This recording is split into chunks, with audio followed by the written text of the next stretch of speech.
Es que esto tiene la ventaja de que permite darle de una tacada.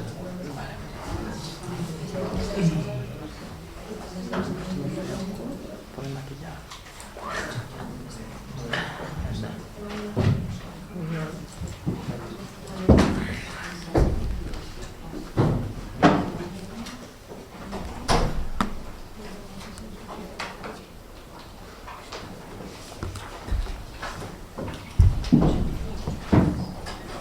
Bien, hoy vamos a hablar sobre todo, vamos a recuperar la perspectiva con la que estuvimos interpretando a la razón griega desde la razón vital. ¿Qué quiere decir eso ante todo? A ver si con lo dicho hasta ahora puede resultar más claro. La razón vital es aquella filosofía que establece que la realidad radical, es decir, aquello que verdaderamente existe, en vista de lo cual se puede comprender todas las demás realidades, es la vida. Vida naturalmente entendida como concepto filosófico y que vamos viendo poco a poco en este curso qué quiere decir.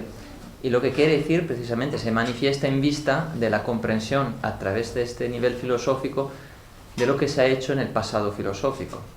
La comprensión del pasado filosófico introduce a una mayor comprensión de lo que quiere decir Ortega cuando habla de vida. Y naturalmente con lo que también quiere decir Julián Marías, que está instalado en el mismo nivel filosófico de Ortega, profundizándolo, en cierto modo completándolo, dándole todas sus posibilidades. Vida quiere decir realidad radical. Cuidado, no quiere con ello decir Ortega que nuestra vida sea la realidad más importante.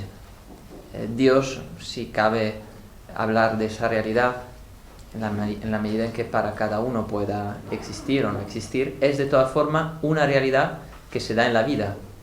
Porque Dios también, en cuanto a realidad, para ser real, tiene que radicar en mi vida.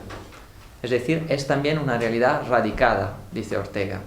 Si la vida es la realidad radical, pues en ella, por ejemplo, se tiene que radicar la realidad del vaso. El ser vaso, como hemos visto, se da en mi vida en la medida en que yo soy quien bebe a través con el vaso, o yo soy quien escribe con un bolígrafo, soy quien habla a través de un móvil.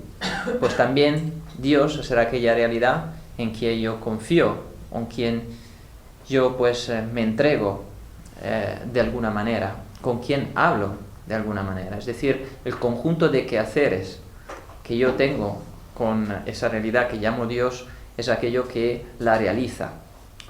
La realiza siempre como un proyecto circunstancial. Es decir, mi vida es ante todo lo que vivo yo aquí ahora. Y a través de lo que vivo yo aquí ahora tengo una idea acerca de lo que es mi vida. Que para Ortega la imagen conceptual de la vida es un proyecto circunstancial. Lo que eso quiere decir tiene cierta complicación. Ortega utiliza para describir la vida la fórmula yo soy yo en mi circunstancia, si no la salvo a ella no me salvo yo. Es una fórmula que utiliza ya, como sabemos, las Meditaciones de Quijote de 1914, mezclada pues en un libro que ya está muy famoso, en que Ortega intentaba reencontrar en la figura del héroe, sobre todo en el héroe dibujado por Cervantes, una salvación para la realidad española. Y comprende desde entonces, y seguramente desde antes, en un trabajo en que metafóricamente ya habla de yo y circunstancia, que es Adán en el paraíso, que yo, para salvarme, tengo que salvar mi circunstancia. Es decir, todo proyecto mío, toda pretensión de ser alguien, de ser un quién, tiene intrínsecamente que hacerse en vista de la circunstancia. Es decir, ya el proyecto nace circunstancial, es circunstancial. Lo que eso quiere decir, repito, es algo que veremos poco a poco. Pero hay que comprender que vida, ante todo para Ortega, quiere decir una acción siempre que es una respuesta, que es a la pregunta ¿quién soy?, que es evidentemente un proyecto, la pretensión ser yo en cada momento, y tengo que encontrarme con la circunstancia. Circunstancia es todo lo que me encuentro para encontrarme a mí mismo, o que puedo encontrarme. Me encuentro con mi psique, con mis neuronas, con mi cuerpo entero, con mi genética, me encuentro con la historia entera de la filosofía, con esa silla, con todo el mundo físico, con las galaxias más lejanas. Todo eso es circunstancia. Y todo eso que llamo circunstancia tiene una función, que es aquella que me permite de encontrarme yo aquí ahora, como quien pretendo ser.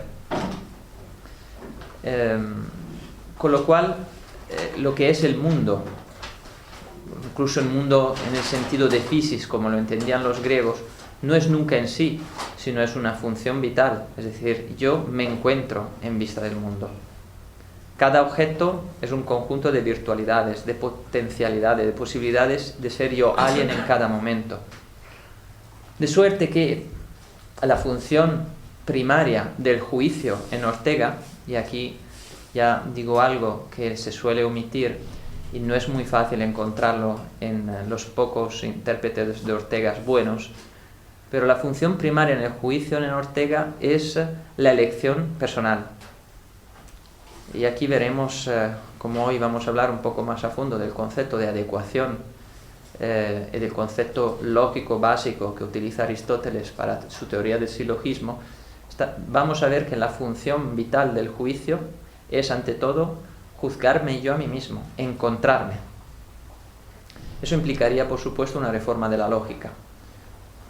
Toda metafísica implica una idea de la lógica. La lógica, según la razón vital, cómo funciona la vida, implica que juzgar es, ante todo, juzgarme a mí mismo, encontrarme, proyectar una imagen de quién soy en cada presente, quiera o no. Me estoy eligiendo constantemente a mí mismo. Entonces, juzgar, la función primaria del juicio, es la elección de uno mismo. Y por otra parte, si pensamos al concepto antiguo de verdad, al concepto que todavía resiste hoy en día en muchísimas filosofías, incluso en la fenomenología, y que hemos visto que brota, en cierto modo, en Parménides, que es la adecuación del pensamiento a un objeto. El objeto parmenideo es el ente.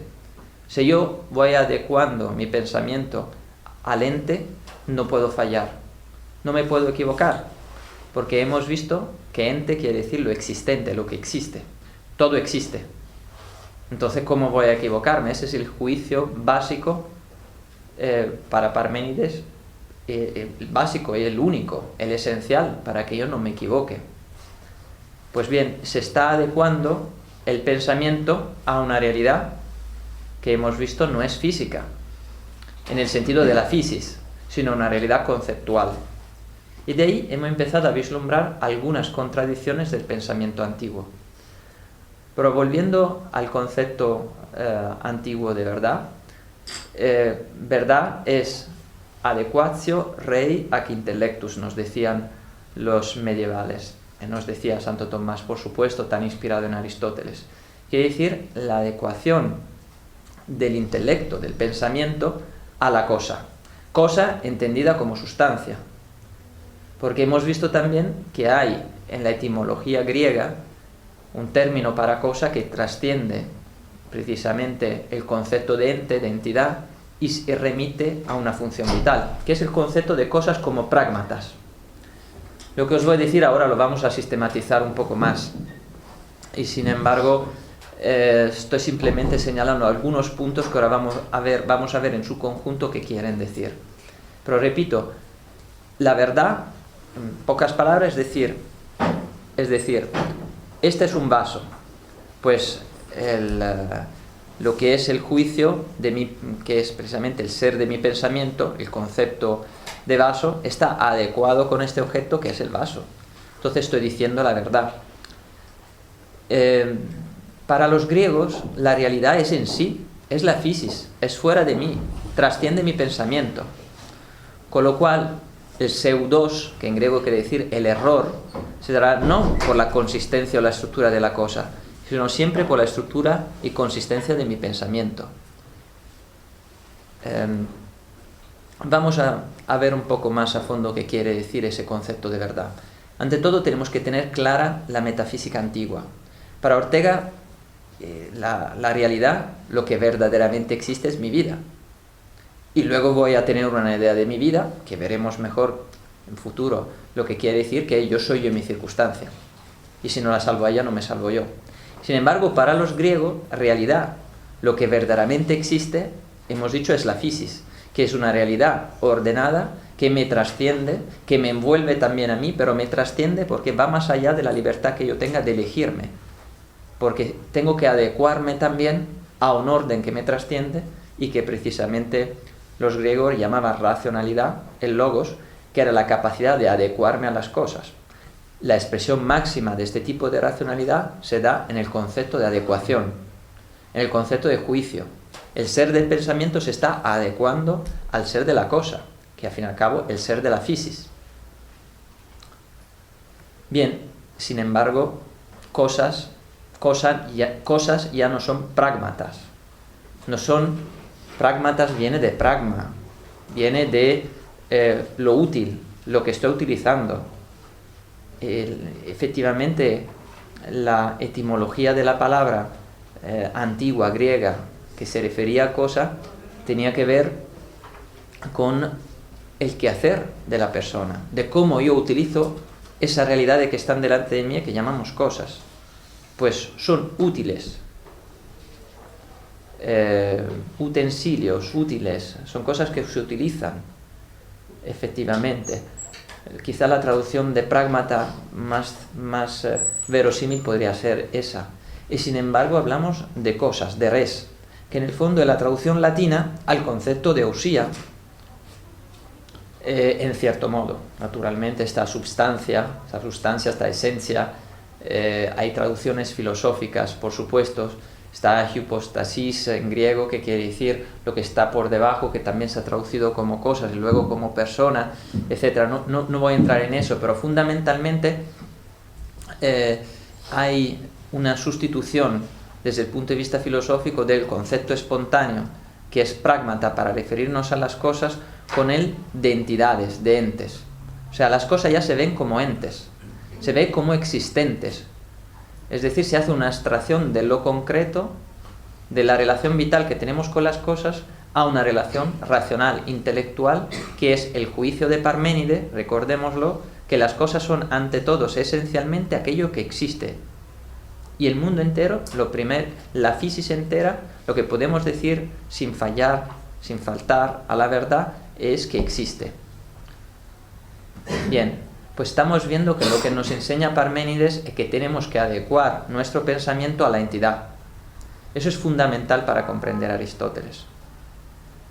Y para comprender Platón, y para comprender, por supuesto, toda la filosofía contemporánea. Porque en ese conjunto de errores que hoy vamos a ver, si lo conseguimos a lo largo de la clase, yo llamo las 4 reducciones de la realidad, podemos llegar a comprender el pensamiento aristotélico y sobre todo los innumerables fallos que se han dado sucesivamente y que han producido, desde mi punto de vista, un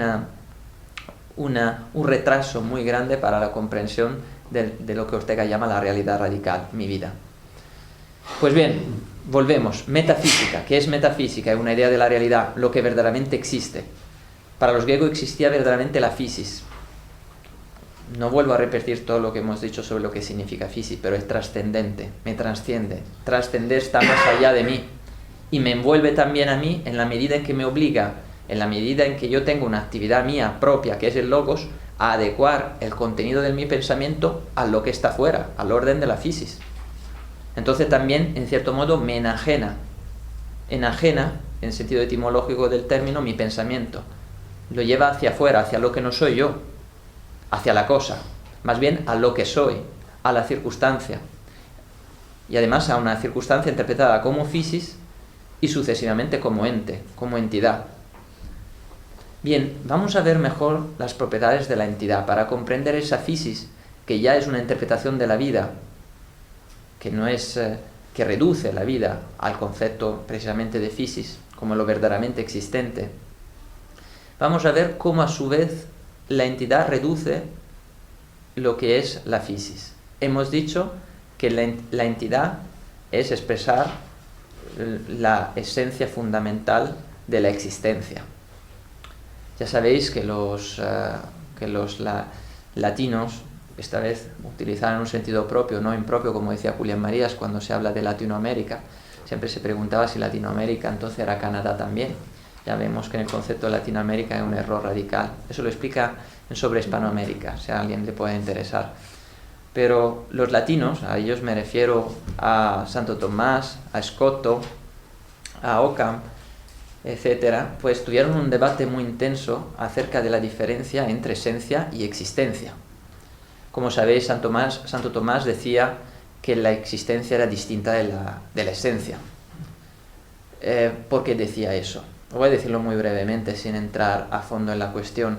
Aquí le interesara un gran tomista, era Etienne Gilson, que tiene un libro que se titula Le Thomisme, en que explica maravillosamente bien el concepto de ipsum esse en Santo Tomás, es decir, el concepto de la existencia.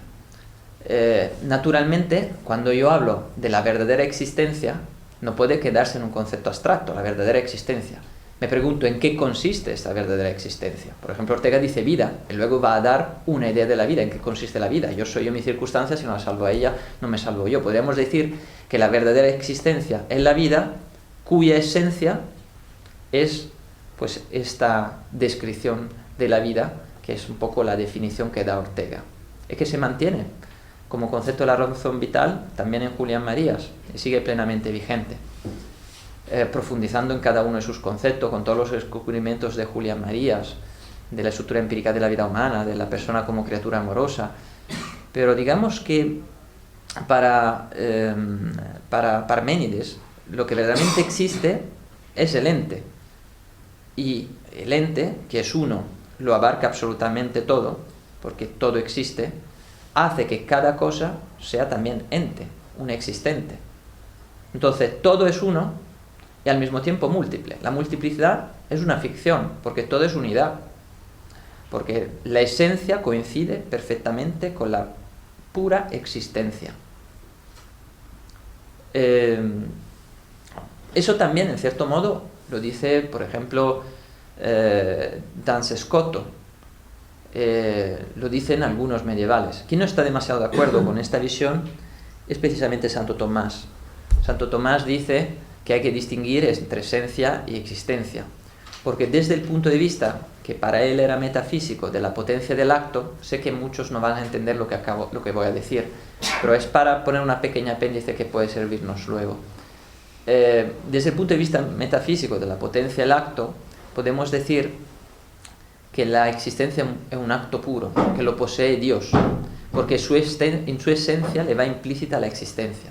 Sin embargo, los seres humanos, como son esencias que tienen pues unas características potenciales pero no plenamente actuales, pues la existencia le viene sobrevenida.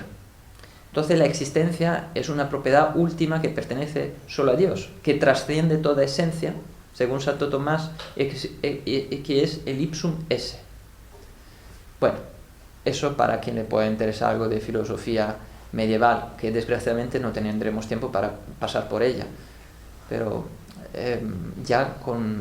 llegando a fondo de la cuestión de lo que significa entidad y luego sustancia en Aristóteles, podemos comprender, tenemos un mirador para asomarnos muy profundamente a la filosofía medieval y comprender muchas de sus contradicciones. Algunas ya las vimos en la clase anterior. Entonces, tenemos que metafísica es la idea de lo que verdaderamente existe. Bien, la esencia de esa existencia, para los griegos, digamos, los primeros filósofos que fueron fisiólogos, que buscaron en la naturaleza la esencia de la physis, dijeron, la verdadera existencia es la physis, su esencia son los elementos, por ejemplo. Hemos recordado el agua de Tales de Mileto, el aire. Hemos recordado visiones también indecidida o indecisa, como la de la Peirón, que dice que precisamente es algo sutilísimo, casi inmaterial, que penetra todas las cosas, le da un orden pero también una infinitud, porque parece la naturaleza no tener infinitud. Es también una especie de elemento, un stoikenon, en griego se dice elemento. Pues bien, de repente llega Parménides y dice que la verdadera existencia es la entidad, y coincide precisamente, la esencia de las cosas es la pura existencia. Es decir, ¿cuál es la esencia del vaso? Pues es ente, es que existe. Una verdad mayor no la puedo decir. Entonces mi pensamiento tiene que coincidir con esa verdad. Tiene que haber una adecuación de mi pensamiento al ser verdadero del vaso, que es el ente. Entonces yo, desde el punto de vista de la lógica parmenidea, puedo solo pronunciar un juicio de identidad. El vaso es el ente, el ordenador es el ente, la silla es el ente, cada persona es ente. Pues ¿por qué ha llegado a esa conclusión? Vimos la otra vez que lo que quería hacer Parménides era llegar a un concepto lo más universal posible, porque metafísica es tener una idea de la totalidad, es tener una idea de lo que verdaderamente existe, pues que pudiese definir con ese concepto absolutamente todo. Quería hacer metafísica, pero no ya de los elementos, sino porque los elementos tenían muchísimas contradicciones y no tenían la evidencia que parecía tan clara desde el punto de vista sensible. Incluso no había microscopios, no había posibilidades de penetrar profundamente en la materia tampoco. Entonces, el ente es precisamente aquello que describe el todo. El ente es uno, y manifiesta su unidad en la multiplicidad de las cosas, en cada una. Y además el ente es idéntico a sí mismo. El ente no se mueve, es completamente inmóvil, es estático. Y sin embargo, la naturaleza, la física, estamos viendo que se mueve constantemente. Las personas nacen, mueren, hay una alteración constante de la sustancia, una metabolé, un cambio que produce hasta la aniquilación de las cosas. Hay kínesis en general, hay movimiento. Pues bien, por encima, o más bien por debajo de todo este movimiento, la entidad subsiste. Claro, subsiste en mi mente. Es la primera verdad que podemos decir racionalista, racional, un mero concepto. Y sin embargo, si quiero pensar con razón, nos dice Parménides, la única vía es la vía del ente. Todas las demás vías son doxas, vías de la opinión. Son vías equivocadas. Hemos visto que desde el punto de vista de la lógica se establece lo que es el principio de identidad. A es A, el vaso es ente, es idéntico a sí mismo, está cambiando, pero permanecerá siempre como vaso idéntico a sí mismo, en la medida que sigue siendo un vaso. Puede cambiar, pero en la medida que sigue siendo un vaso es idéntico a sí mismo, es. Y cuando cambiará, será otra cosa, pero seguirá siendo algo que es. Es que ente es un participio de lo que es el verbo ser. Entonces, digamos, lo que es, quiere decir lo que es, el ser de cada cosa, es decir, el milagro de su existencia, que en ningún momento, por debajo de sus cambios, puede dejar de ser. Entonces, uno, no hay otra manera de definir la entidad. Bien, pues, para pensar, tengo que adecuar mi pensamiento al ser de las cosas. En este caso es un ser único. Hemos visto que para Platón el ser verdadero de las cosas es el ser ideal. El ser ideal puede manifestarnos la forma, la figura, el eidos, la morfé de cada cosa. Nos permite comprender la multiplicidad, pero dentro de la unidad, es decir, dentro de la unidad ideal. Y parece que Platón lo que consigue a través del concepto de ser ideal, como vimos la otra vez, es explicar la unidad de la entidad, la multiplicidad de las cosas en vista de la unidad de una entidad, que es la idealidad, el ser ideal. claramente no cambia el concepto de adecuación. Yo, para pensar la verdad del vaso, tengo que llegar a una definición que me permita que el ser de mi pensamiento coincida con el ser verdadero del vaso, es decir, con el vaso ideal, con el ser del vaso ideal.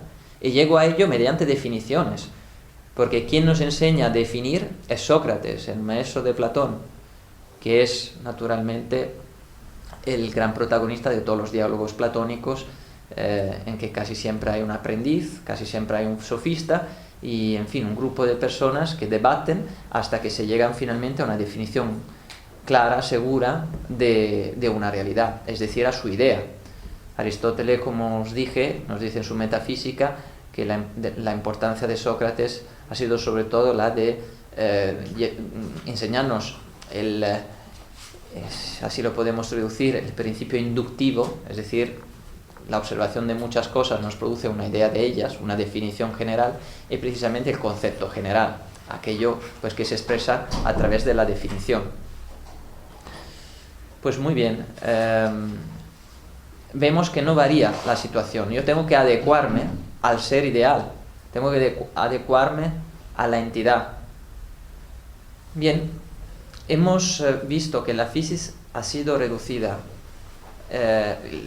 ante todo la vida, mi vida, que la realidad radical ha sido reducida a physis, interpretada como physis. Y ahora estoy interpretando la physis como entidad, es decir, estoy quitando a la physis que se mueve, que constante cambio, lo tenemos delante de nosotros, las estaciones, la muerte, el nacimiento, pues el movimiento mismo de los objetos, hasta de mis manos mientras estoy hablando, pues todo eso es aparente, porque todo es uno, es inmóvil. Ahora bien, desde la unidad monolítica del ente de Parménides, consigue Platón tener una unidad del ser en la que va implícito el no ser, en cierto modo. De hecho, Platón así lo dice. El concepto de ser se comprende solo si lo comprendemos en vista del no ser. Y de hecho nos dice que el ser ideal es precisamente aquel que permite la comunidad de plurales, de géneros plurales, de entidades, que entre ellas se pueden incluso contradecir, pero en vista de síntesis superiores, de géneros superiores. Es decir, los géneros están plenos, llenos de realidad. Y bien, ha conseguido Platón romper un poco la unidad intratable, podríamos así decir, del ente de Parménides. La ha conseguido romper y ha conseguido conquistar la multiplicidad. Y sin embargo, de movimiento todavía hay muy poco. Más bien es un movimiento lingüístico. La lengua, en el diálogo, consigue penetrar en las cosas hasta comprender sus conceptos universales mediante el ritmo lingüístico que tiene que, de alguna manera, reconducir al ritmo de la idealidad, al ritmo de las ideas. Pero es un ritmo estático, cada idea está en su lugar, nada se mueve. La idea del caballo, en la jerarquía de las ideas ideales, del mundo ideal, pues tiene su lugar, no se mueve de ahí. Simplemente yo llego a él a través del pensamiento, es el pensamiento que se mueve, es el lenguaje que se mueve. Pero las ideas están ahí absolutamente estáticas, no se mueven. Están llenas de sus contrarios, porque se comunican de alguna manera, más que se comunican, participan una de otras, formando comunidades de sentido superior. Participación y comunidad son dos conceptos fundamentales, como sabéis, en Platón. Y puedo recorrer las ideas dividiéndolas o comulgándolas, podríamos decir, juntándolas, haciendo comunidades entre ellas para descubrir ideas cada vez más grandes.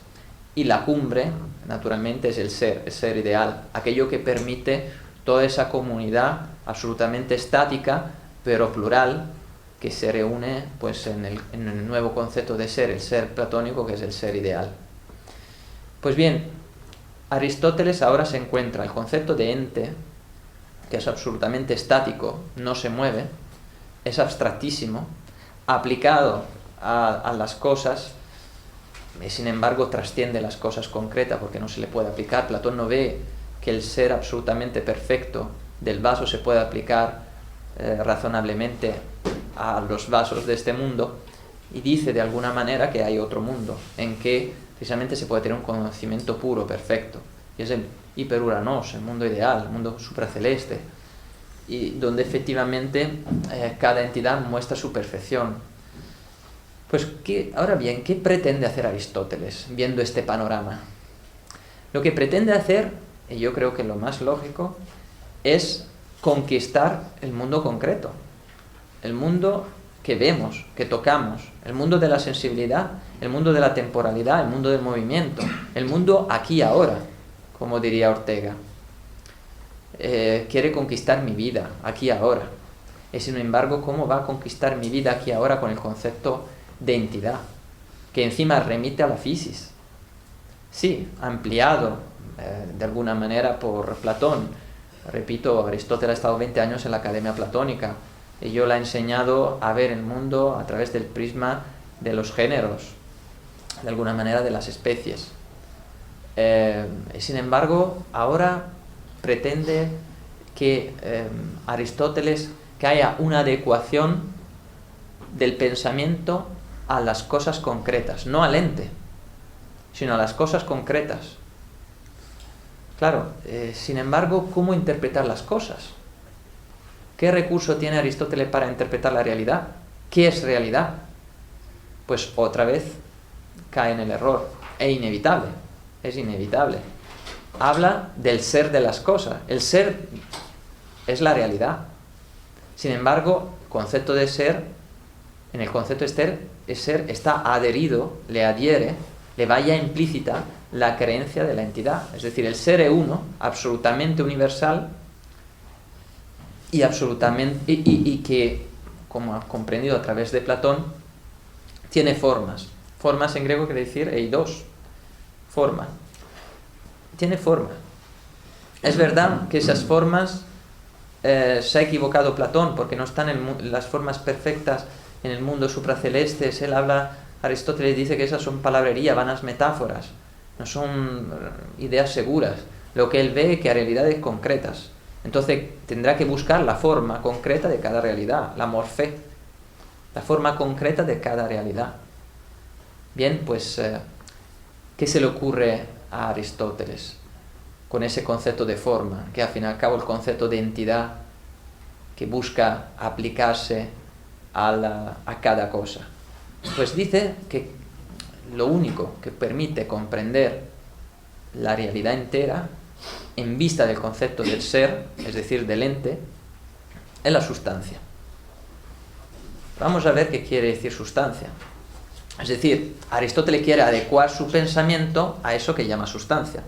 Ahí está la verdad. Verdad es adecuar el pensamiento con lo que es la esencia de la realidad, que en este caso, pues en el caso que hemos visto de Parménides era el ente, las ideas para Platón, en este caso sustancia. Hay que adecuar nuestro pensamiento a la sustancia. Ya vemos lo que sabemos en general, hemos estudiado que sustancia para Aristóteles quiere decir materia y forma. Y Santo Tomás, interpretando a Aristóteles, nos dice que la materia es el principio de individuación de la forma. ¿Qué quiere decir eso? Además, ¿es cierto eso que dice Santo Tomás? En cierto modo sí, en cierto modo puede resultar dudoso. De hecho, hoy en día los intérpretes de Aristóteles, en su gran mayoría, creen que el principio de individuación de la sustancia no es la materia, sino la forma misma. Creo que ambas interpretaciones son absolutamente contradictorias y voy, si nos dará tiempo, quizá no en esta clase, quizá en la otra, a explicar el porqué. Y sin embargo, tenemos que comprender qué es sustancia y por qué utiliza ese concepto. Julián Marías recuerda que Usía, y lo hace también Heidegger. Heidegger, en su estudio sobre Aristóteles, eso no lo conoció Julián Marías, es curioso ese escrito de Heidegger, porque se ha publicado muy póstumo a la vida de Heidegger. Julián Marías, ese escrito de Heidegger de 1919, Interpretaciones fenomenológicas sobre Aristóteles, que también se conoce como el informe Nathorp. Nathorp era un filósofo neocantiano que entonces me parecía me parece que estaba en Marburgo y Heidegger hizo ese escrito para optar como Privatdozent pues al puesto de profesor en Marburgo. Entonces era el informe para el profesor Natorp.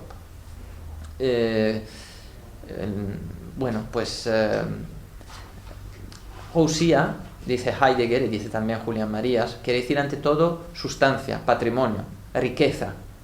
Es la riqueza de la realidad. Bien, Ousia también, en cierto modo, etimológicamente, sin entrar a fondo en la cuestión, que quiere decir lo que es siendo. Eso está muy bien definido por Ferrater Mora en su diccionario. Si uno va al término sustancia, me parece, no viene Ousia, creo que viene directamente el término sustancia. Puede ver ahí muy bien explicada en el diccionario de Ferrater Mora la terminología de Ousia. Creo que la mejor explicación, he consultado muchísimas otras, pero la de Ferrater Mora yo creo que la más fiel a la etimología, lo que es siendo. Es una definición literal, etimológica, reveladora. Lo que es, el qué, la cosa, el ente, lo que es estático. Pero ese qué se nos manifiesta mientras va siendo. El vaso es un qué, pero se nos manifiesta en su movimiento, mientras va siendo. Ousia tiene esas dos características interesantísimas. Eso hay que retenerlo. Bueno, pues Aristóteles, desgraciadamente, frente al concepto de Ousia como riqueza, como patrimonio de realidad, y frente al concepto del siendo, de ese gerundio que nos remite al movimiento, elige como lo más definitorio de la sustancia el qué, es decir, la entidad, la forma, el eidos, lo estático, aquello a lo que puedo adecuar mi pensamiento.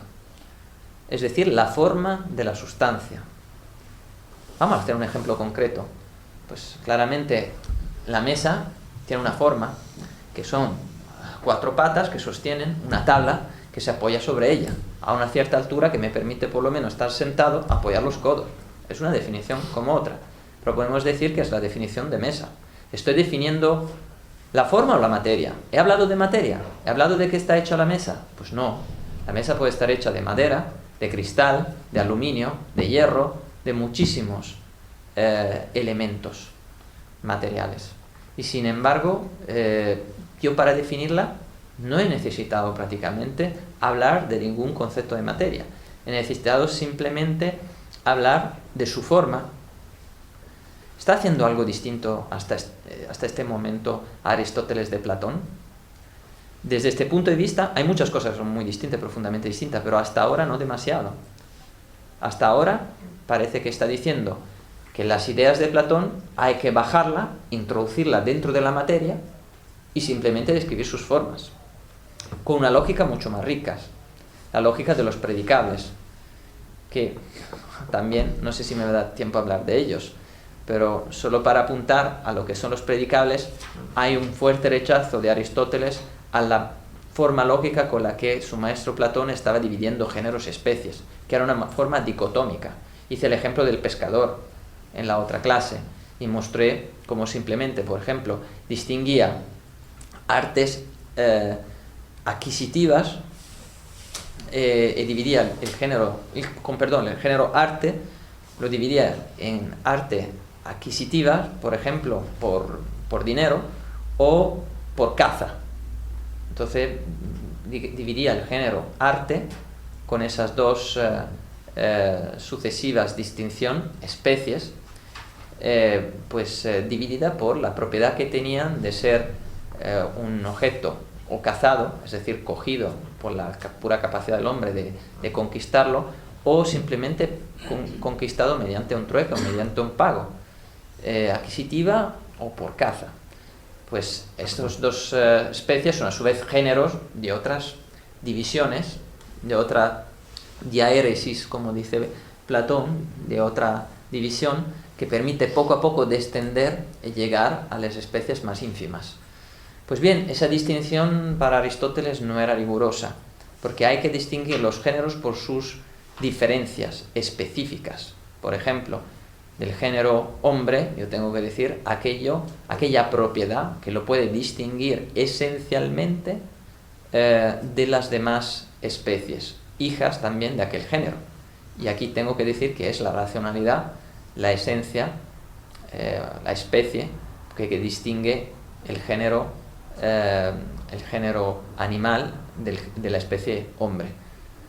Pues además el hombre pues puede tener el pelo largo, el pelo corto, puede tener un pie muy grande, un pie pequeño. Esos son accidentes. Platón estaba distinguiendo muchas veces no por especies, sino por accidentes, porque no sabían qué eran los predicables, es decir, aquellos adjetivos con los que se puede predicar la sustancia de forma que se divida ella de forma rigurosa, en no accidental, o de forma propia, que es el concepto que Aristóteles tiene de idión. No quiero entrar a fondo en eso, porque luego Aristóteles distingue también los tópicos entre propio en sí y propio con respecto a otro, de suerte que el propio respecto al otro roza el concepto de accidente, que es imbebecoso. Pero no quiero entrar en eso, quiero solo mostrar que por lo menos sí que hay diferencias profundas entre la lógica aristotélica y la lógica platónica. Aquí solo estoy apuntando al problema de la división de la sustancia en géneros y especie. Platón no se daba cuenta, pero muchas veces dividía por accidentes, no hacía divisiones rigurosas, específicas, no utilizaba el concepto de diferencia específica. Pues bien, sin embargo, la adecuación del pensamiento sigue siendo a la forma, a ley 2. Es decir, estoy tomando la physis otra vez como la realidad verdadera, lo que verdaderamente existe, de ella puedo predicar la entidad, pero es una entidad que es una, el ser, el puro existir, pero puedo encontrar formas de existir, que no son ideales, que no está en otro mundo, sino está en cada cosa concreta. Por eso Aristóteles empieza diciendo que el ser es uno, pero se dice de muchas maneras. El ser es uno, pero se dice de muchas maneras. Aquí que habría que empezar un enorme paréntesis donde tenemos que introducir toda la teoría del lenguaje de Aristóteles. Porque lo que ayuda muchísimo a Aristóteles a comprender que el ser es uno, pero que se dice, como él dice, de muchas maneras, es el lenguaje. Hay hasta autores como Pierre Robin, que es un gran intérprete de Aristóteles, en su libro Le problème de l'être chez Aristote, que es un libro muy importante, el problema del ser en Aristóteles, en que dice que la ontología aristotélica es una axiomática del lenguaje. ¿Eso qué quiere decir en el fondo? Quiere decir que a través de la gramática descubrió Aristóteles que aquella función que permite poner en conexión todas las realidades, aquella cópula neutra que descubre la gramática es el ser. Yo digo, el vaso es de plástico, el vaso es de cristal, el vaso está lleno, el vaso no está lleno. Aquí, como habéis visto, está la genialidad española de distinguir el ser del estar. De eso habla mucho Julián Marías, y descubre un eslabón entero de la realidad que depende del estar, que es la estructura empírica de la vida humana, el concepto de instalación. Y sin embargo estamos con Aristóteles, aquí nos está estudiando la vida. La realidad radical no es la vida, es la physis, interpretada como entidad. La entidad es una, es el ser, lo que puramente existe, pero tiene formas. El ser se dice de muchas maneras, y además esas maneras nos la ofrece también la riqueza del lenguaje. El ser es bajo, es alto, es decir, el árbol es bajo, es alto, es verde. Tiene categorías. Categorías en griego, categorein, quiere decir predicar, tiene predicaciones. Entonces ya el lenguaje me transmite, me sugiere que el ser es uno, pero estoy constantemente predicando, lo estoy constantemente enriqueciendo en mis predicaciones. Entonces el ser es uno, bien, y permite la predicación de todo, porque precisamente el ser es uno, pero se manifiesta de múltiples maneras, se dice de muchas maneras. Hasta que Pierre Robin incluso llega a decir que, según él, las categorías, Aristóteles las entendió como puramente lingüística, pero no tiene una referencia directa a las cosas, lo que se ha llamado una referencia ontológica. Yo creo que está equivocado Pierre Bon, lo muestro a fondo en mi tesis doctoral, por ejemplo. Creo que hay otros autores que están más acertados, fallando en otros aspectos. Por ejemplo, Giovanni Reale. Giovanni Reale pues muestra que las categorías precisamente es un predicar el ser, pero sin embargo tiene todo ello una constante referencia ontológica. ¿Y por qué creo que tiene razón? Creo que tiene razón por la definición que da Aristóteles en las categorías del concepto de sustancia. Eso es importantísimo, es lo fundamental. El ser, la sustancia, es aquello que no se da en ningún sujeto y no se dice de ningún sujeto. Claro, cuidado, esa definición que da en las categorías, que además no es una obra muy antigua de Aristóteles, nos muestra que Aristóteles, para definir lo que es sustancia, está mirando a lo ontológico y a lo lingüístico. Es decir, está mirando a la importancia de la intuición y a la importancia de la lengua. Vamos a ver qué quiere decir esta definición.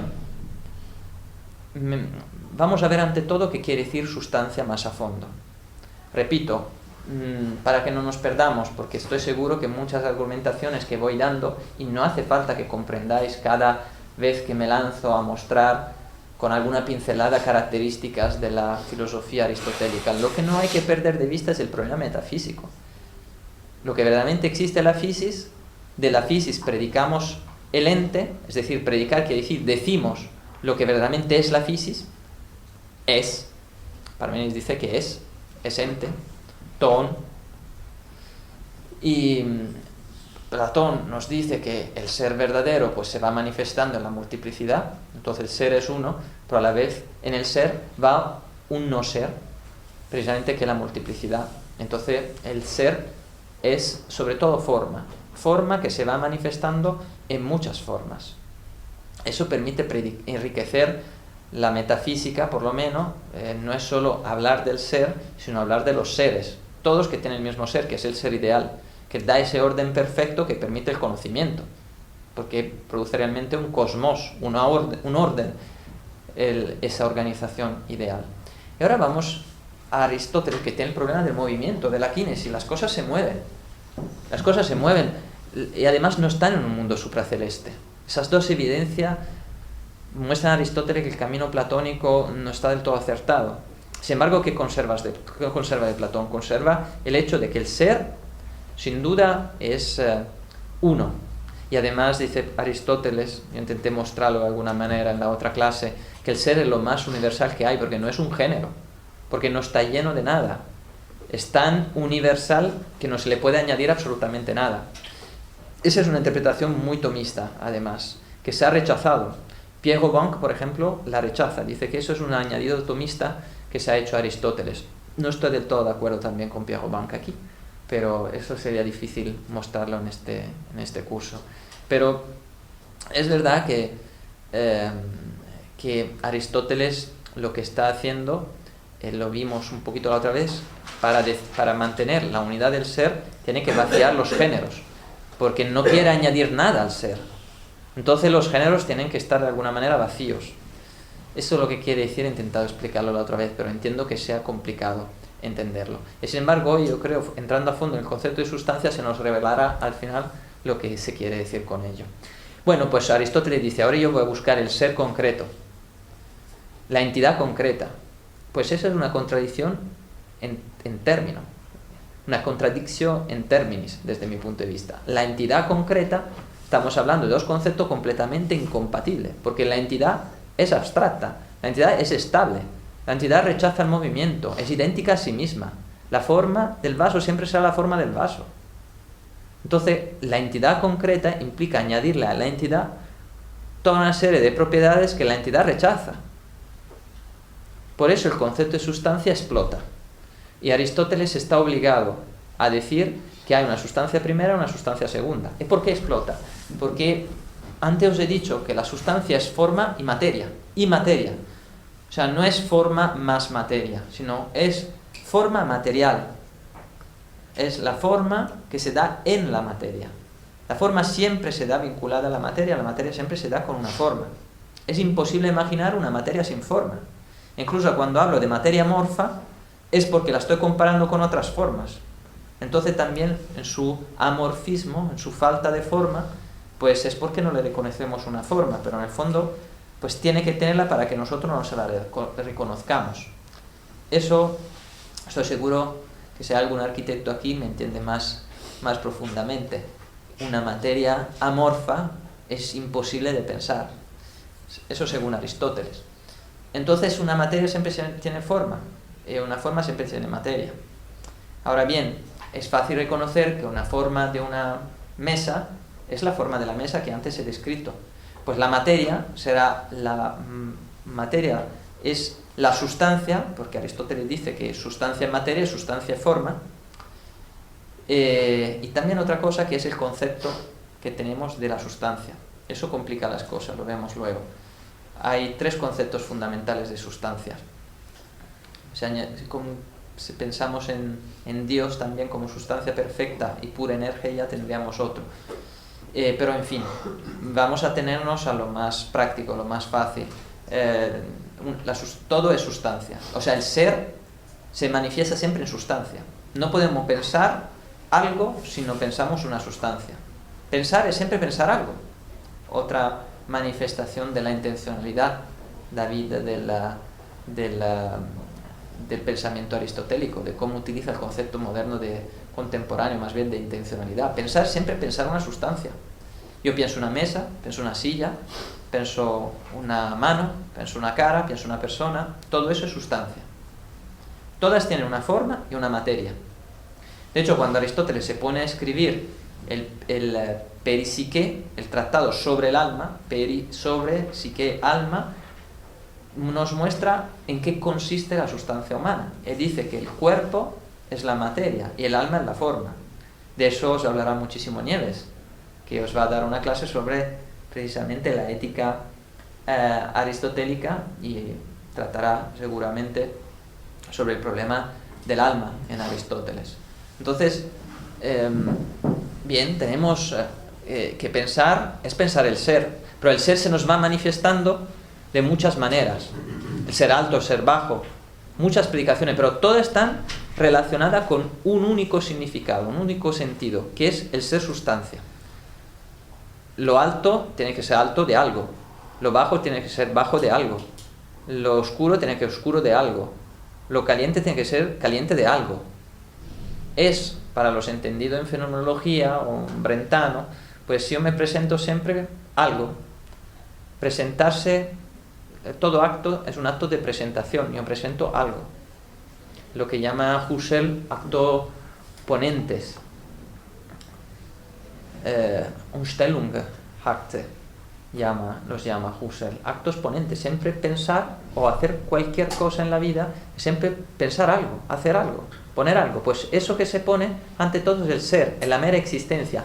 Y la esencia de la mera existencia, según Aristóteles, es la sustancia. El ser se dice de muchas maneras, pero todas en vista de una misma determinación, dice literalmente la metafísica. Con lo cual, pues la misma determinación es la sustancia. Y es verdad, si miramos alrededor, todo es sustancia. Todo tiene una forma y una materia. Parece genial ese descubrimiento de Aristóteles, lo es, porque la genialidad hay que medirla en su momento histórico, por supuesto. Y sin embargo, nos dice Julián Marías, a su intelecto tan agudo no se le escapa nada e inmediatamente empieza a señalar así con el dedo pues distintos problemas ya de esta filosofía. Uno que señala ante todo es ese, que yo ya he subrayado. Forma es algo absolutamente estático. La forma de la mesa es la mesa. Entonces, ¿cómo podemos explicar el movimiento en la sustancia? Pues el libro de la física aristotélica nos lo explica, por supuesto. Ahora vamos a hablar un poco de ello. Pero hay un problema más radical, dice Julián Marías. Aristóteles siempre utiliza en su metafísica o en su física también, para describir lo que es sustancia, pues objetos que son artificiales, no son naturales precisamente, es lo que quiere explicar lo más espontáneo, lo primario, lo primero de la física. Aquello se nos da primariamente a los sentidos, aquello que es primariamente sustancia. Y sin embargo nos dice cuál es precisamente la forma de una mesa, la forma de una estatua, porque es muy fácil, porque la forma se la pone el hombre. Son artificiales, son artefactos, son productos poieticos, dice Aristóteles, fabricados, proceden del arte fabricativa, del arte que produce el objeto. Bien, dice Julián Marías, ¿cuál es la forma del fuego? ¿Cuál es la forma de la nube?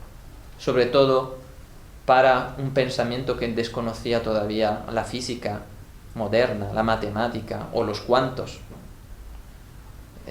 Pues eso es complicado, claro. ¿Cuál es la forma del fuego? ¿Cuál es la forma de una nube? Se está constantemente cambiando. Podemos intentar describirlo, pero es complicado. Pero otra cuestión que nos llama la atención es que Aristóteles nos dirá muy pronto, hablará de sustancia primera, proteusía, y sustancia segunda. ¿Por qué? Porque se produce ante todo un problema epistemológico. Hemos visto que la verdad, a mí lo que me interesa sobre todo en ese curso es que no se pierda de vista el concepto de metafísica, lo que es lo que verdaderamente existe. Luego, ontología podríamos decir, o teoría de la consistencia, como a veces la llama Julián María, que es en qué consiste eso que verdaderamente existe. Además, es el problema de la esencia de la existencia. Por eso os hablaba antes de ello. Es el problema de la existencia, la metafísica, y precisamente de la consistencia de la existencia. Yo puedo decir que algo existe, pero en el momento mismo en que digo que algo existe, ya estoy diciendo algo, estoy indicando una esencia. Es el problema de que no hay forma, digamos, sin materia. De alguna manera, cuando indico una existencia, tengo que indicar también qué esencia tiene. ¿Y cómo lo hago? Pues con las palabras, según los griegos, fundamentalmente con las palabras. Y yo tengo que adecuar mi pensamiento a la sustancia en ese caso. Tengo que adecuar el ser del pensamiento a la sustancia. Recordemos, para los griegos el error, como la realidad es en sí trascendente, está fuera de mí, el error no depende de la cosa. La cosa, el vaso, no tiene error. Es de cómo yo pienso el vaso. Eso lo llama Aristóteles, los griegos en general, pseudos. De hecho decimos, es un pseudo teléfono, porque es un teléfono falso, es un pseudo. Pseudo ha quedado como prefijo de desvirtuación, yo diría, de la realidad. Pues bien, Aristóteles dice, yo tengo que adecuar mi pensamiento a la sustancia primera, a lo que se da aquí ahora, a la silla concreta, a este vaso concreto, esa es la sustancia primera. Pero ¿cómo puedo adecuar mi pensamiento a la sustancia concreta cuando la sustancia concreta es cambiante? Porque un vaso no es exactamente igual a otro vaso. Pues lo que hay que predicar, es decir, lo que hay que decir del vaso es su forma. Es decir, el ente, es decir, la idea platónica. Volvemos a lo mismo. Pero no se trataba de que Aristóteles quería descubrir la proteusía, la sustancia primera, lo concreto. ¿Dónde ha quedado lo concreto? Pues el problema es que el pensamiento, en la medida que el pensamiento es un pensar con palabras, hace que nosotros tengamos que abstraer, utilizar abstracciones, porque el pensamiento abstrae. Entonces, ¿en qué sentido abstrae? Pues ahora remito a la razón vital. Vamos a mostrar por qué el pensamiento abstrae. Desde la razón vital, que es mucho más claro, porque los griegos no se dan cuenta que el pensamiento abstrae. Aristóteles, ese mismo problema de la abstracción del pensamiento lo muestra, que no puede a través del pensamiento comprender lo concreto. De hecho lo muestra, es tan veraz que hay momentos que lo señala. Sin embargo no entiende por qué el pensamiento abstrae. Julián Marías lo entiende profundamente, de hecho hace toda una teoría sobre la lengua, introduciendo la lengua dentro de lo que es la estructura empírica de la vida humana. Es decir, la necesidad que tiene la persona de comunicarse con otra persona, con una estructura que se llama el hombre, o estructura empírica de la vida humana, que es una en ella va la lengua, que es una estructura que permite la comunicación, las relaciones interpersonales, porque las personas se tienen que comunicar. Como las personas son absolutamente concretas e individuales, necesitan una estructura universal para comunicarse. Esa estructura es la lengua, naturalmente. Esa es la función vital de la lengua. Permitir que dos personas, dos sustancias individuales, dicho con Aristóteles, y no está mal dicho porque se puede reutilizar, reactualizar el concepto de sustancia, que es lo que hago fundamentalmente en muchos escritos, lo que permite que dos sustancias absolutamente individuales, únicas, dispares, diferentes, se comuniquen, es algo en común. Pues lo universal precisamente se da en la lengua. Ahora bien, la lengua sin duda, siendo algo común, reduce lo individual a algo común. Pero es que nosotros cuando estamos hablando, si nos estamos fijando, yo he mostrado que se tienen dos reducciones de la realidad a través de la lengua.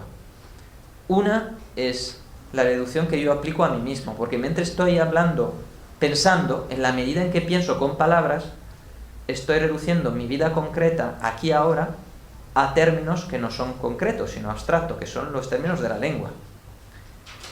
Es decir, mi vida, cuando estoy pensándola a través de las palabras, la estoy reduciendo a conceptos que son sociales.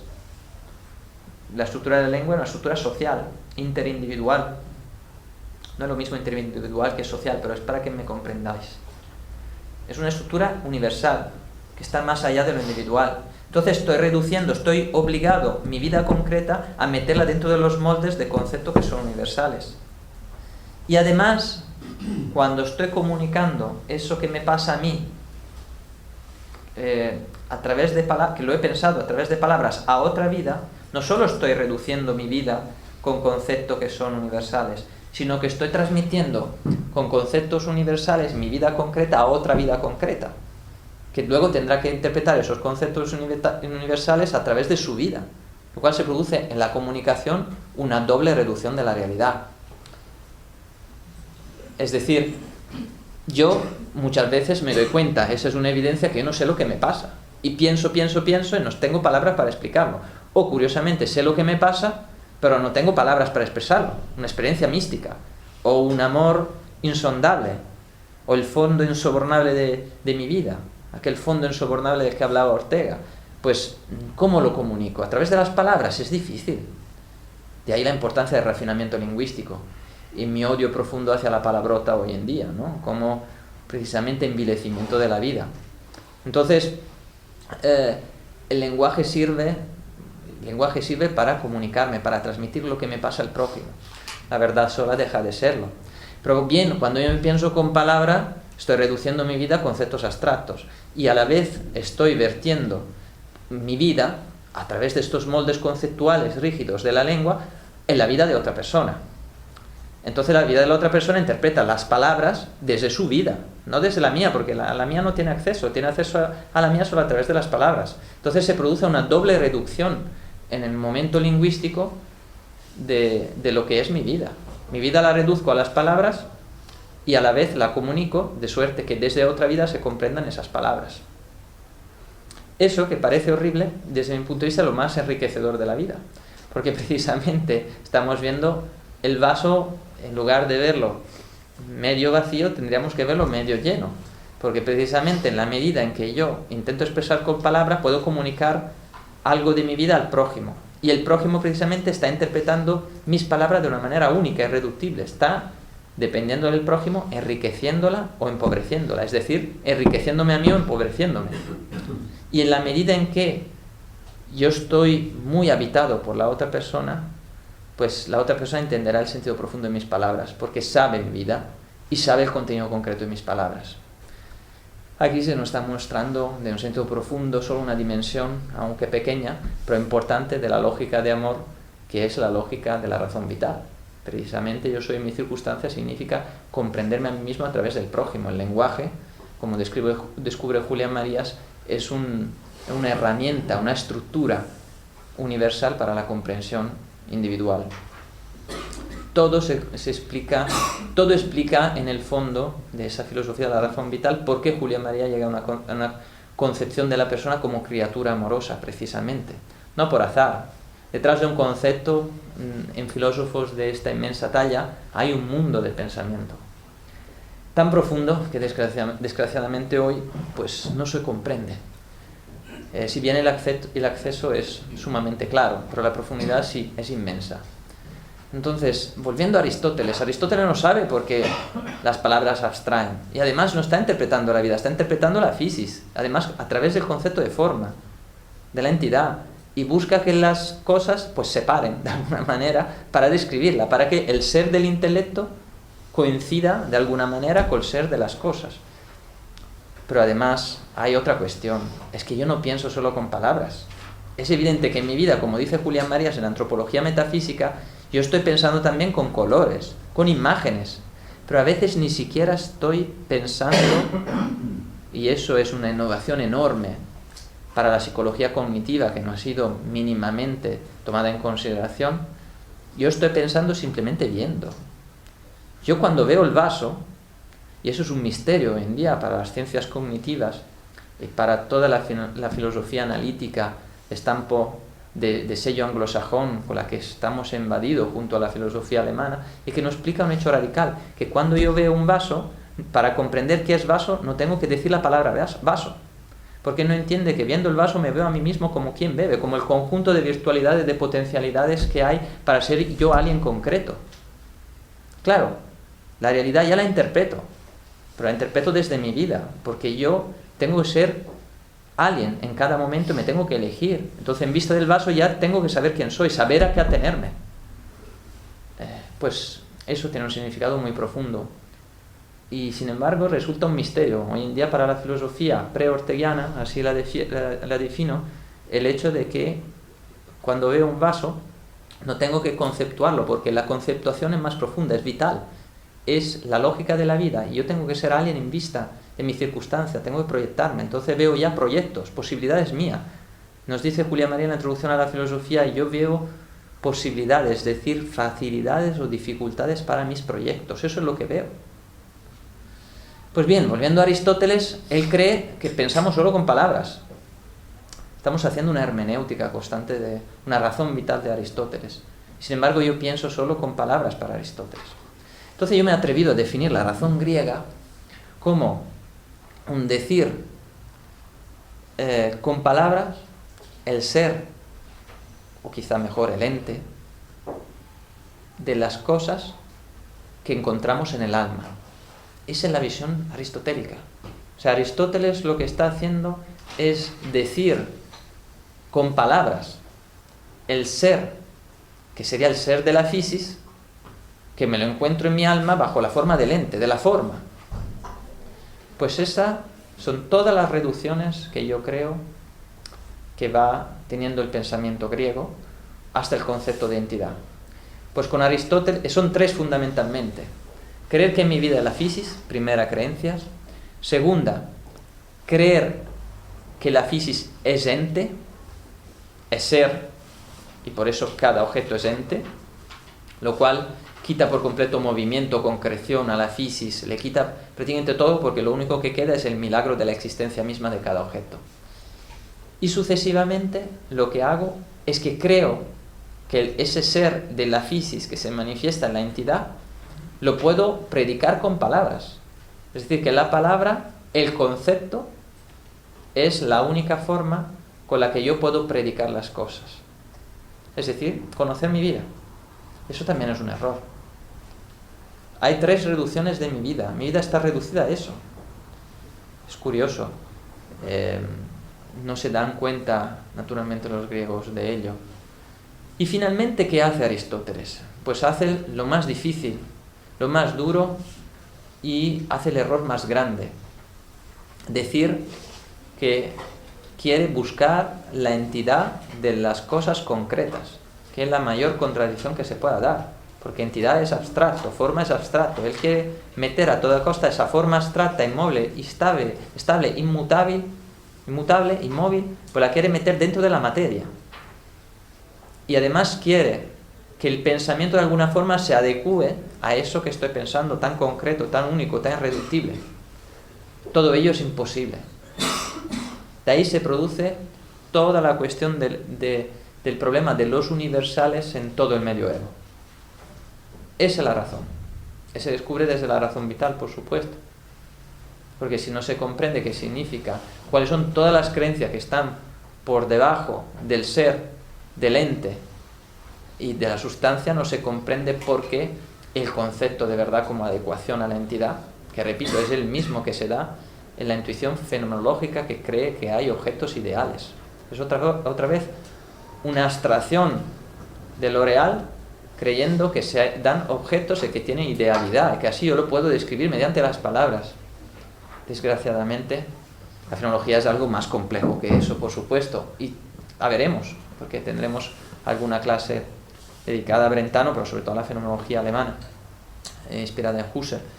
Pero, repito, si comprendemos cómo funciona el pensamiento aristotélico, hemos ganado muchísimo para comprender a Brentano y comprender a Husserl. Y no solo, a comprender la filosofía entera. Pero la tenemos que comprender, esta filosofía antigua, interpretándola desde sus verdades y sus errores. Eso se puede hacer solo si nosotros previamente poseemos una verdad, poseemos una filosofía. Es que yo no puedo tener una idea de un pensamiento si no tengo una idea previa de la verdad. Es algo tan básico que sin embargo nos ha comprendido hasta por lo menos el siglo XIX.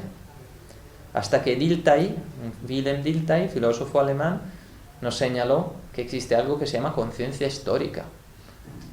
Y sucesivamente, sobre todo Heidegger, empezar a hablar de hermenéutica. Y Ortega mucho antes de razón vital, que es histórica. Las perspectivas se juntan, se intensifican. La verdad es una, sí, pero nos llama, no la poseemos. Nosotros nos acercamos a ella con unidades históricas, que son verdades. La verdad más verdadera que poseemos en nuestro momento histórico.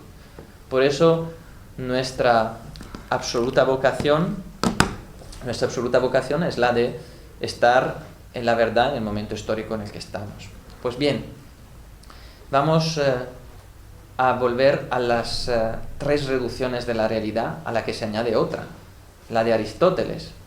Mi vida reducida a physis, la physis reducida a ente, el ente reducido a lo que yo puedo decir con palabras del ente, tercera reducción, y finalmente pretendo decir con palabras el ser de la physis como entidad, como forma, pero introducida esta vez en la realidad concreta. Esa es la cuarta reducción de la realidad. Y la más peligrosa, porque nos obliga a pensar, a buscar la manera absolutamente imposible.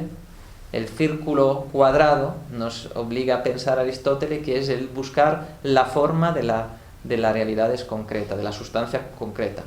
No lo consigue Aristóteles, lo que dice que sustancia no es solo la forma en la materia, sino es el eidos, es la esencia que se da en nuestro pensamiento cuando pensamos, y sobre todo hablamos, pensamos con palabras, las cosas. Verdad es, dice Aristóteles, cuando digo el ser de lo que es, el no ser de lo que no es. ¿Cuándo lo digo? Cuando yo digo, este es un vaso, pues estoy diciendo la verdad. Si digo, esto no es un vaso, estoy diciendo una mentira. Pues la esencia es el concepto que se tiene que adecuar con la forma del vaso. Esa es la verdad, es la adecuación del pensamiento, del ser del pensamiento, con el ser del objeto. Claro, este molde es un molde, repito, un concepto de verdad que solo hasta muy recientemente se ha empezado a criticar. Repito, Ortega sobre todo, Julián Marías, por supuesto, y Heidegger, por supuesto. Habla de vieja ontología, habla del problema del concepto de adecuación en Sein und Zeit, en ser y tiempo. Habla precisamente que la verdad tiene que recuperar su concepto esencial y fundamental de aletheia, de descubrimiento. ¿Os acordáis que os hablé de que verdad tiene como sentido etimológico el descubrir, el desvelar, el mostrar lo que está oculto? Pues hay que recuperar la relación vital con la verdad. El hecho de que yo descubra, me encuentre con la verdad, descubra lo que está encubierto. ¿Os acordáis que el primer día empecé el curso dándoos directamente una prueba distinta de lo que es verdad? ¿Os acordáis que yo os hablé, si yo pretendo ir a la cafetería, busco la cafetería porque pretendo ir hacia ella? Mi proyecto, la idea que tengo de mí, la imagen que tengo de mí es quién está en la cafetería. Pues verdad será llevar a cabo ese proyecto. Es decir, llevo a cabo algo que es mío, que es un proyecto, la idea de quién soy, que la llevo a cabo. voy a la cafetería, es una adecuación con la pretensión que tengo. No es una adecuación del ser del pensamiento con el objeto, sino es adecuarme a quien pretendo ser. Y de ahí está el problema de la felicidad. Ese curso es verdad y felicidad. ¿Puedo ser feliz adecuando mi pensamiento a los objetos? ¿Puede mi pensamiento, el ser del pensamiento, adecuarse al ser de las cosas y yo ser feliz?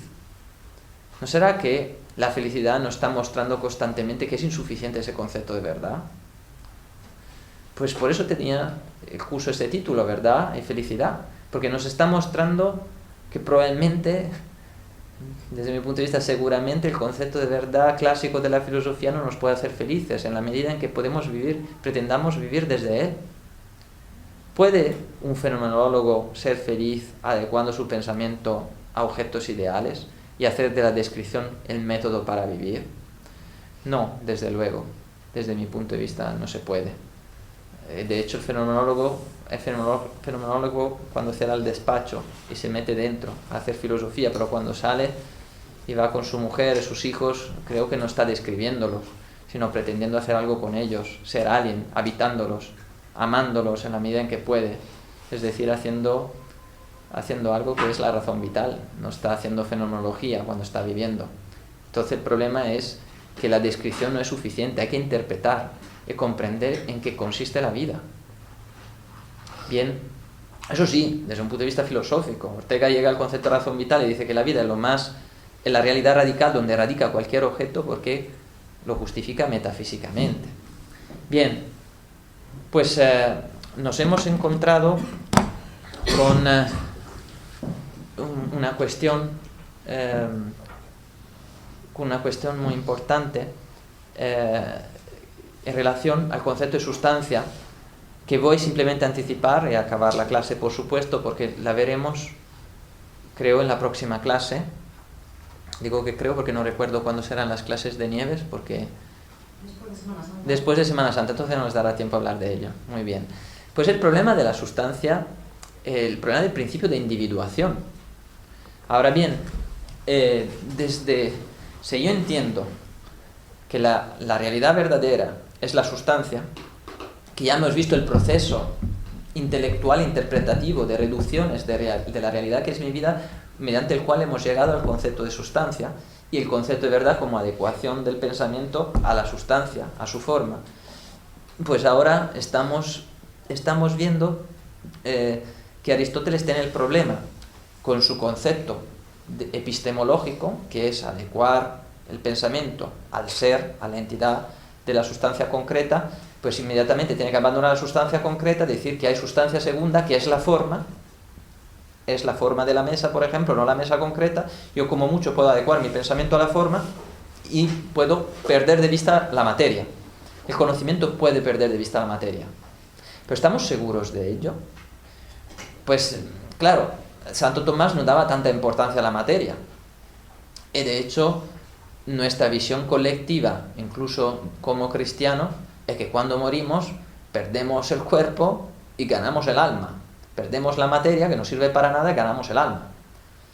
Julián Marías, sobre todo, y otro filósofo que se llama Enrique González, también, muy amigo mío, ha mostrado en un libro importantísimo que se llama El Renacimiento del Humanismo, como toda esa visión fantasmal de la realidad es absolutamente nefasta para el cristianismo. Para el cristianismo es absolutamente nefasta, porque lo que está diciendo es precisamente que el cuerpo, que la visión platónica, es inmundo, no sirve para nada. De ahí la moral cristiana ha pensado, cuando ha absorbido el pensamiento griego, que el cuerpo es malo. Y nos olvidamos la evidencia más grande para los cristianos, para los creyentes, o para quien no cree, que quiere ver en Jesús un personaje histórico, que con todo derecho puede verlo, pues sin embargo lo que decía, que es lo que me interesa, que el cuerpo era importante. Habla de la resurrección de la carne, el cristianismo. Habla de un Dios que se hace carne, de un Dios que come, que bebe, que disfruta de la vida, y que se hace crucificar y sufre en sus carnes. Entiende la idea de pecado precisamente no como un pecado de la carne, sino como un pecado de la persona, que es algo radicalmente distinto. Quien no consigue amarle, él le crucifica, está traicionándole como persona, no está traicionando su cuerpo, y su cuerpo es parte de la persona, somos alien corporales, dice Julián Marías. La profundidad de ese pensamiento es muy grande, pero hay que tomar con mucha precisión cada término porque si no nos podemos perder.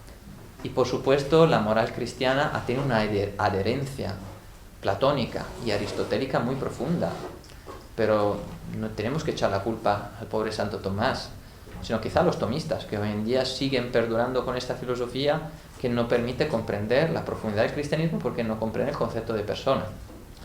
Y a todo personalismo frívolo, que hay muchísimo hoy en día, que no comprende todo aquello de lo que estoy hablando.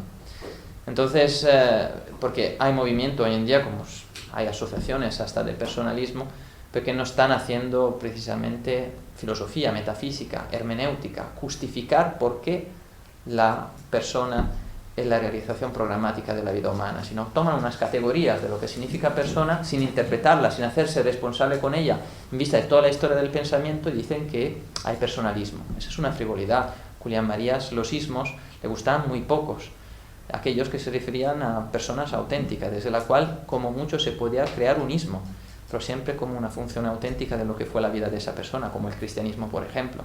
Pero eso de personalismo le parecía como una itis, como algo infeccioso, ¿no? que no permite comprender qué significa ser persona. Pero en fin, eso no quiero aplicarlo a todos los que han hablado de personalismo desde su propia filosofía como un ámbito riguroso, como Max Scheler o como Maritain, por otra parte. Pero volviendo al problema de la sustancia, estamos diciendo que conceptualmente el concepto abstrae, entonces me estoy olvidando de la materia para adherirme a la forma. Ahora bien, si pensamos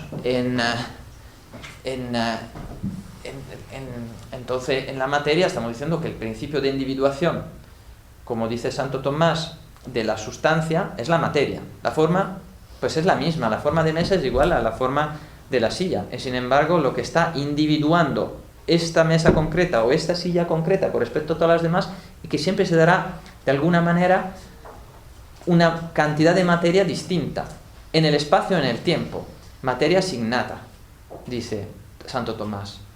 Y sin embargo aquí tenemos un problema. No sé si lo estáis imaginando, pensando, pero entonces mi forma como ser humano es la misma de la que tiene Lourdes, de la que tiene Luis Alfonso, de la que tiene Santi, es la misma, lo único que nos está individuando es la materia, prácticamente un conjunto de carne, hueso, etc. Aristóteles no conocía principios genéticos, pero yo contestaría también a los científicos que quieren identificar con el materialismo el nacimiento de la persona, pues clonando dos personas no voy a hacer la misma persona, voy a hacer una estructura genética igual, pero las personas son distintas. Porque para recrear la misma persona tengo que poner la persona en el mismo contexto, con la misma familia, en el mismo espacio y tiempo. Imposible, no puedo clonar. O sea, así que vamos a dejar los científicos por otro lado, ¿no? Aristóteles dice algo muy profundo, que si comprendemos a fondo lo que dice Aristóteles y sus problemas, los problemas con los que se la tenía que ver con Aristóteles, que es la manera de amarlo, de respetarlo, de honrar a Aristóteles, no de perdurar su filosofía y olvidándose de sus problemas, de sus errores, porque así es no darle a Aristóteles, no dejarnos inspirar profundamente por Aristóteles, no honrarlo, no hacer razón históricas de Aristóteles. Pues bien, y voy a concluir, voy a señalar algunas cosas que la penséis para la próxima clase. Efectivamente, ¿es la materia lo que nos está individuando? Ahora bien, por eso muchos filósofos contemporáneos han estado contradiciendo pues la visión clásica de que es la materia lo que individúa la sustancia, y han dicho que no es la materia, no puede ser la materia. Ya muchos medievales han peleado durante décadas diciendo, pero si luego cuando morimos, si era la materia lo que nos había individuado, pues las almas tan vacía de materia, tan vacía de individuación, ¿cómo conservan su individuación? Entonces son todas iguales. ¿En los pecados dónde están? Parece un hablar de niños, pero no lo es. Estoy hablando un poco metafóricamente para que se comprenda la problemática. Pues claro, ¿cómo se puede pensar la persona desde la filosofía aristotélica? Eso, en cierto modo, lo mostrará también Nieves cuando nos hablará del de ánima, ¿no? Sobre todo la ética a Nicómaco. Yo intentaré introducir a las lecciones de Nieves, que están más orientadas hacia la ética a Nicómaco, pues tratando más a fondo el problema fundamental que hay en el de ánima, en el peripsique, que es un problema muy grande. ¿Cómo definir la persona desde esos conceptos de alma y de alma como forma y de cuerpo como materia?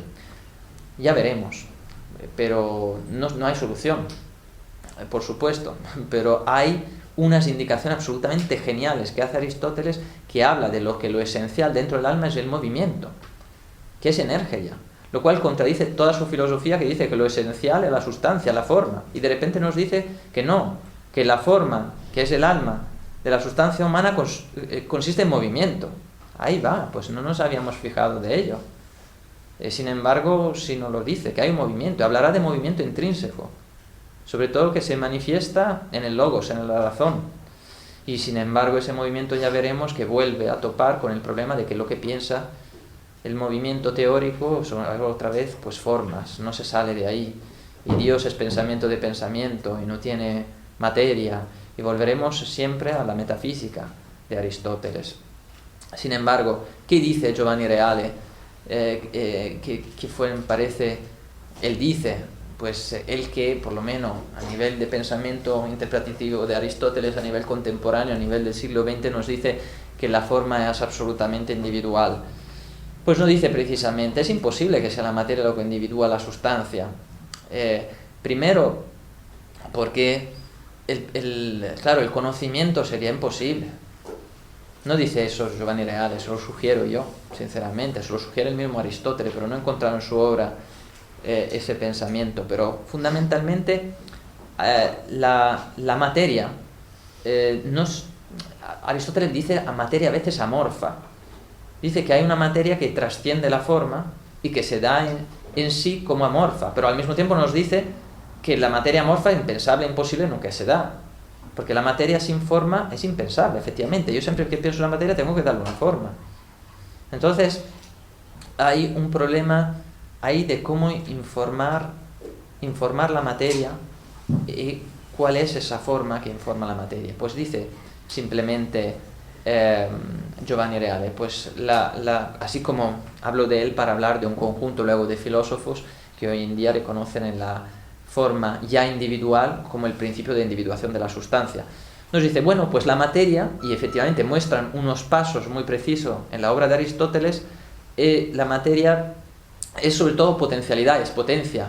No he hablado de la física todavía de Aristóteles, estoy hablando de la metafísica, es potencia, la materia es potencia, entonces es la virtualidad de la forma ya está dada, está en acto desde el comienzo, pero en la medida en que está en la materia no está del todo realizada, no tiene energía, no tiene pleno acto.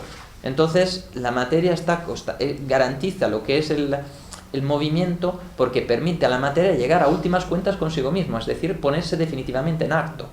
Un árbol es en acto ya dentro de la semilla, pero la semilla pues llega a ser acto, es decir, árbol en acto, perfeccionamiento constante de sus potencialidades, precisamente porque ya está la forma dada ab initio, desde el comienzo. Y es una forma individual que genera encima ese árbol concreto. Pues bien, no voy a extenderme y voy a concluir, pero desde el punto de vista epistemológico a mí me resulta todavía más grave esta visión, porque si las palabras, que es el instrumento con el que yo pienso, el ser, la realidad, la physis, abstrae, pues si antes lo que abstraía, por lo menos era la forma, y dejaba por un lado la materia, que parecía no era muy importante, ahora resulta que estoy abstrayendo, estoy separando, y con el concepto comprendo solo una porción de la esencia, de la forma, porque es individual, pero yo lo individual no lo puedo comprender, porque las palabras abstraen. Entonces el problema parece mayor. El problema es mayor. La pretendida sistematicidad del pensamiento aristotélico que pretende también Giovanni Reale está en peligro. Pero no solo. Además, no solo no puedo comprenderla, es que en el fondo el mismo concepto de physis desde mi punto de vista estaría puesto en peligro por una razón que explicaré mejor la próxima vez, es que no habría posibilidad de comprender qué es género ni especie. Porque como cada sustancia es absolutamente individual, una vez que se reproduce en la sustancia, por ejemplo los animales, pues en la modificación genética, es decir, de la especie, se producirían constantes cambios. Entonces no podría garantizarse la uniformidad de la especie. Pero estoy apuntando simplemente a 2 problemas. Podría seguir. De hecho, voy a seguir en la próxima clase. Pero ya os tengo que dejar.